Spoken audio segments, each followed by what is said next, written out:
So this one's a little lighter, and it deals with the topic very similar to the last one, but it's a little more ridiculous, and I hope you enjoy it if I can find it.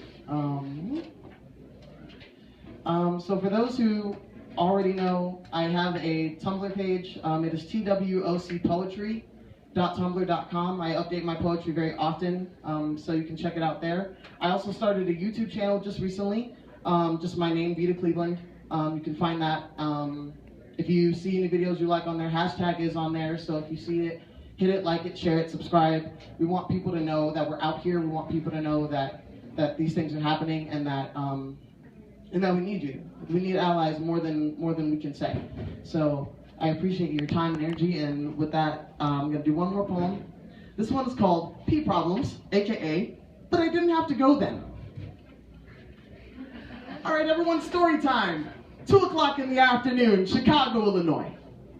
A young woman exits the Amtrak train in Central Station. Excitement swarms her heart with rainbows and butterflies. Yes, I know, gay.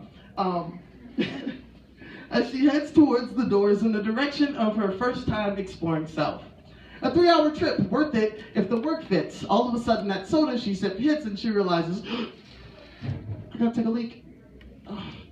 Not too uncommon to need to tinkle after a 3-hour train ride. She heads to the bathroom. All of a sudden,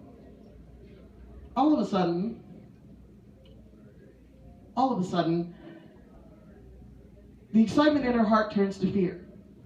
The tingling in her bladder, a molten lava pit that gives her sense of safety and security an ulcer. Her chest, a fully loaded AK-47 with the trigger stuck. Her vision, red flashes signaling danger. Her ears, the siren of the Kill Bill soundtrack before the massacre. In her head, there is an argument louder and more dramatic than the Maury Show when he says, "You are not the father."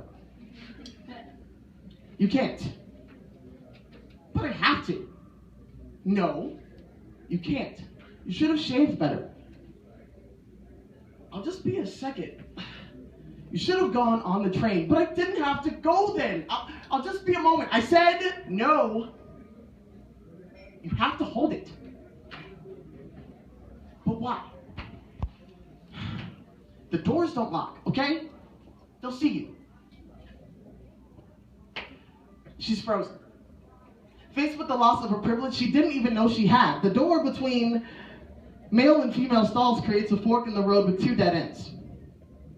One leads to the tar pit the racists say she came from and now want her to drown in. The second leads to flames of all 7 circles of hell they say she's damned to.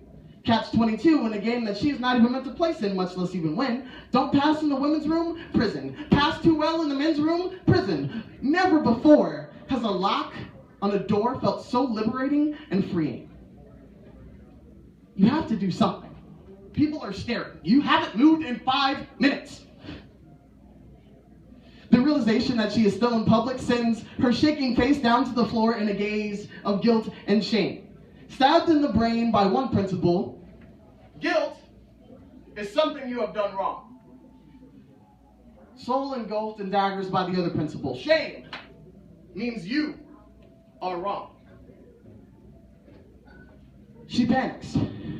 Poor girl, big city, room full of people, and she is all alone. The instinct for fight gives into flight and she runs away. Shame means you are wrong. 2 city blocks. Shame means you are wrong. Inside screaming, outside silent. Shame means you are wrong. All of a sudden, soulless in a sandwich shop with a door possessing a deadbolt. In more ways than one, she relieves herself and hopes she can wait until she reaches the next building. Those outside the gender binary spend their days existing in a parallel universe. One where going to do something as simple as powdering one's nose transforms into a trial by fire. A quiz on if your insert patriarchal body gender binary stereotype here, enough.